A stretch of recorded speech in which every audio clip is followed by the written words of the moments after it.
Hey guys, Professor Bill, Comic Book University. I'm here once again at Gotham Central Comics and Collectibles in Mississauga, Ontario, Canada. All right, so check this out. There's a couple of comic books here today. This is the side view. I don't know why I thought that there was not going to be a whole lot. I think that for the most part, I'm simply not going to be reviewing all of these because that's a lot. Okay, let's get started on some of these. So we got X-Men Red, issue number 1. Guys, Jean Grey is back. It's official. It's done. Kaput, finito. Okay.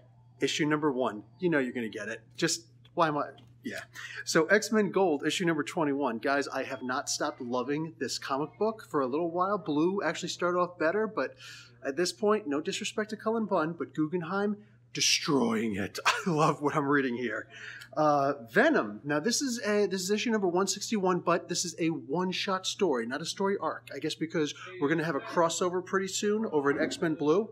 So for now, just a quick little one-shot. And let me tell you something right now. I have not read this yet, but I think that this is an absolutely genius idea. Why?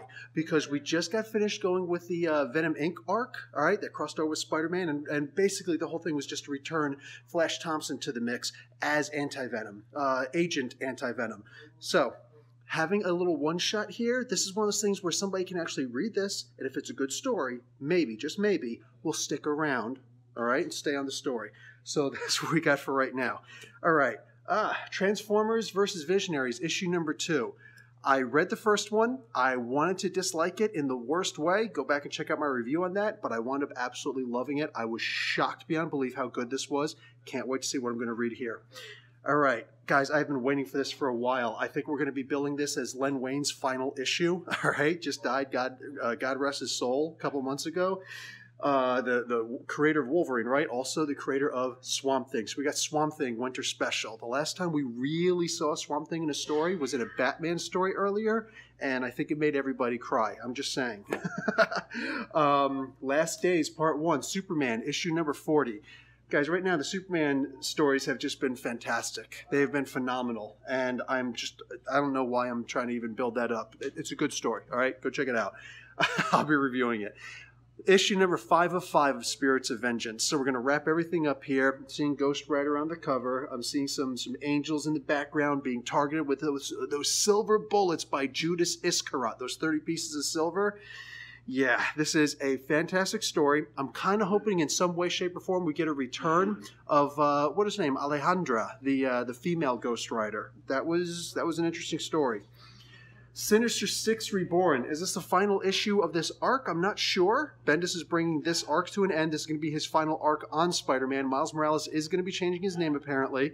In the interim, this is also incredible story. He just got finished finding out that his uncle is now in the 616 universe with him as the Iron Spider, the black armored Iron Spider. Now he's going to be fighting some Hobgoblin. Here's where he's going to be cutting his teeth for real. Runaways issue number 6, all I can say is it was a phenomenal TV series over on Hulu. And the series itself, the comic book series, I have nothing bad to say about it whatsoever. Dynamite Comics, Batman, the Shadow Batman, issue number 5 of 6. This is also a good story. I may have taken a look at the previews earlier today, and there is actually a full-fledged battle between Ra's al Ghul and his grandson, Damian Wayne, and I can't wait to see it. The whole comic book could just be that, and I would be ecstatic. Guys, I think that this was one of the ones that everybody was hoping was going to be good, and it still exceeded our expectations. Rogue vs. Gambit, issue number 2 of 5. It's here. It's out this week.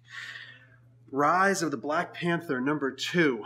Ta-Nehisi Coates. He's not going to stop. He's not going to stop giving us fantastic stories.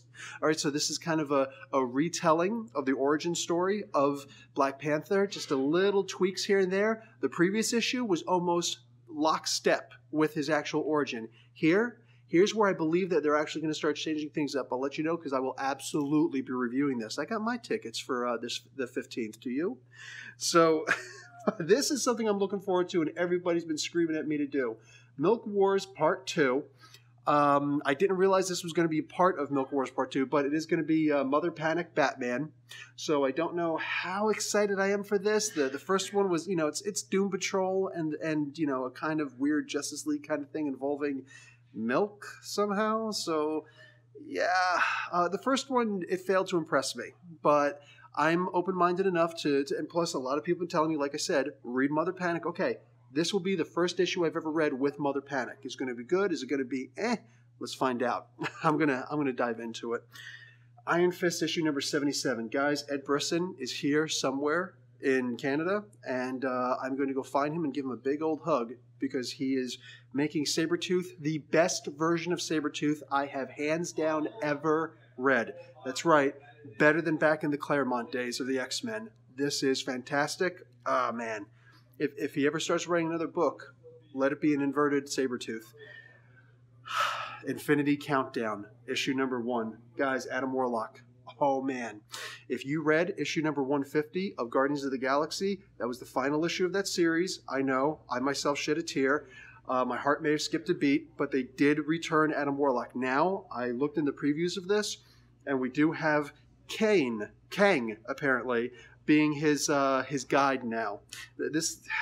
Listen, all I'm saying is, with no Surrender out right now and all the crazy stuff that's happening in the Marvel Universe, you've on standard got every time that you would see the Watcher when he was alive and had his eyes, whenever you saw the Watcher, you knew that there was going to be some cool stuff happening, right? Some memorable stuff. But when you saw that Adam Warlock returned, you knew it was about to get thrown down. And it was usually going to involve a Thanos story as well. Okay, so that being the case, I'm telling you right now, the opposite of gold is purple, because that's Thanos. So we're going to see what happens here. We're going to see what happens. Daredevil, issue number 598. I say this every time that the issue comes out. Once a month I say this. Here it comes again. Charles Soule is my favorite writer of Matthew Murdock. So it's a fantastic Daredevil story. It's an even better Matt Murdock story. Helps when you're a lawyer. Black Lightning, Cold Dead Hands, issue number 4 of 6. The story just got a little twisty, and I enjoyed it. And now I can't wait to see what's going to happen here. We're going to start building up to a steeper climax between this and the following issue. I expect it to be a massive cliffhanger, and then I want to see how they bring it down in issue 6.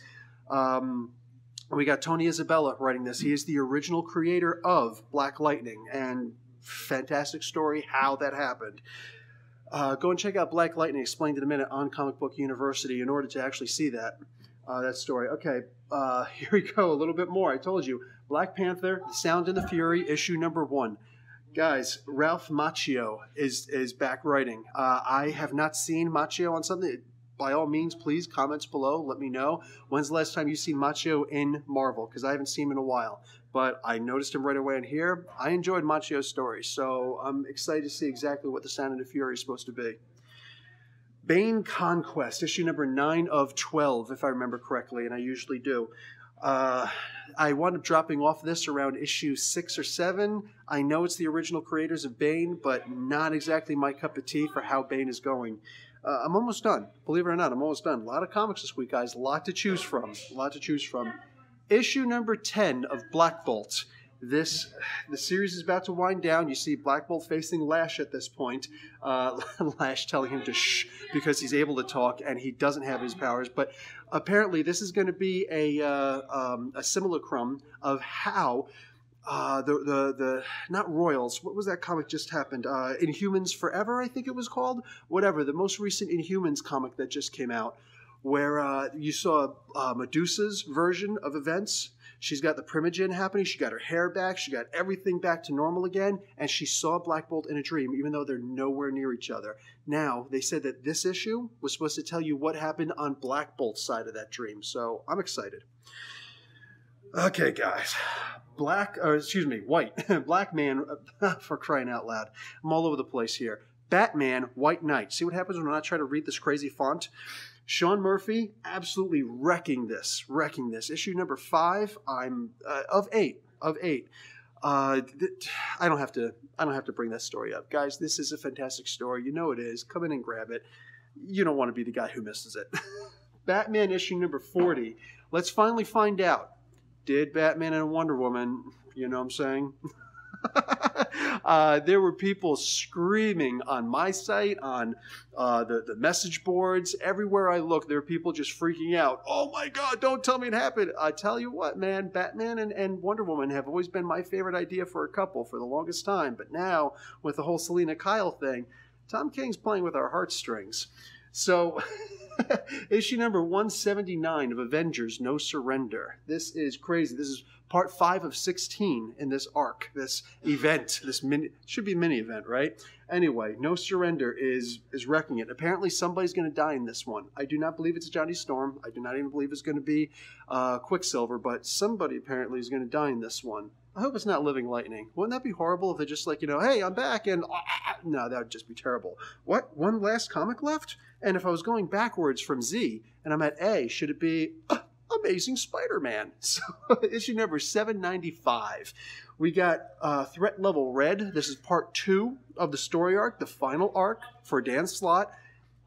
We saw at the very end, of the previous issue, those guys who were stealing something from the former S.H.I.E.L.D. headquarters, top secret, what they were stealing was the Venom canister. The Carnage canister. So what is the Red Threat? What is the Red Goblin? When they hand the Carnage symbiote over, they're handing it to Harry Osborn. So Norman Osborn, actually. So we're going to see the Red Goblin. I can't even imagine. And here we're gonna meet Loki, Sorcerer Supreme. Well, Spider-Man's gonna meet him. We've already been seeing because we've been watching the comic book reviews for Donny Cates, right? Okay. All that being the case, let's come over here and let's take a good look. This is one of the longer videos, right? A lot of comics today. Let's also come over here and take a look at some of the good stuff that they've got here this week at Gotham Central Comics and Collectibles. We got a brand new helmet over here. It looks like every week they're coming out with one of these guys. This is nuts. Absolutely nuts. Oh, is that Emperor Palpatine? Nice. So, what do we got here? We got the Flash hanging out down here. I saw Reverse Flash. So, nuts. Absolutely nuts. I see a lot of aliens and what else we got? Aliens and Predator. The Hound. Oh, the Predator Hound. Guys, you got to make sure you're checking out Dark Horse Comics for all that crazy stuff. What is this over here? We got Zoom over here. What is this, t-shirt? And I see some Daredevil? Classic variant? PX exclusive? What is this? Oh, get out of town. You see what I'm seeing here? This is nuts. So what's this Zoom look like? Oh, wild. Look at, oh, it's actual cloth. I don't know if you guys can see what I can see, but that is actual cloth that he's wearing too. Fantastic. That's some, oh, this is heavy. Bookends, nice. Punisher bookends. Cool. You gotta love some Rocket. You got the little chess pieces for Sinestro. Venom. Oh, you can't go wrong with Venom. Look at that. Just look at that. Oh, here's another one up top. What's this? Some Looney Tunes plushes. And guys, I do this every time. Get your pops. This is nuts. What's this here? Oh, yeah. We got some Killmonger and Black Panther. So, we got Norman Bates. This looks like a Lego Leonardo. Look at that. That is amazing. Amazing. So Overwatch, the McCree. Oh, there's The Rock. Do you smell? Do you smell what he is cooking? Taz, can't go wrong. Giles from Buffy. Here's Black Panther without his mask. Killmonger with his weapons. Buffy back here. What else we got? Some Sylvester. Some Daffy Duck. I'm liking what I'm seeing here. Everybody's least favorite character from Star Wars. But what do I have here? Besides, I see Fraggle Rock. Look at that. Nice. A whole bunch of Fraggle Rock. And I see the Tick. Starfire posing as Batgirl. But right here, man, look at this. Robin as Red X. I am loving it. Fantastic. Okay. Is that just about it? Nope. We got Batgirl in a Lego format. What is this version of Black Panther? Oh, tribal. Oh, and Bugs Bunny. How you doing? All right, guys. So that is going to be it this week. Comic Book University, coming to you from Gotham Central Comics and Collectibles. And just look behind me. This is the added room. All the extra, all of this is just like found footage. Is all the extra room. You saw how big Gotham Central Comics and Collectibles and Mississauga is before. Yeah, don't mind those boxes. They need to clean up. But look at it. This is the extra room. This right here is the extra room. So we got all the good stuff here. We finally got some apparel, hats, We got shirts, signed artwork, and in case you need your sweets, believe me, they got your sweets. And you know what? I just got to do this one that I saw when I came in today. This is crazy. I didn't even notice this one. I saw the Pac-Man. I didn't see the Pac-Woman, Pac-Girl. Miss Pac-Man. There we go. Look at that. Little candies here. Candies inside. That is nuts. All right, guys. Oh, no way. And you know what? I played this game. I played this game when I was a kid. They got the bullets. I might actually get these. These and the ghosts. I want the ghosts, the ones that turn around when you look at them. All right, guys. So that's it for me. I'm going to bug out of here. I'm going to leave Snake Eyes in the background. All right, guys. Professor Bill, Comic Book University, out of Gotham Central Comics and Collectibles in Mississauga. Class dismissed.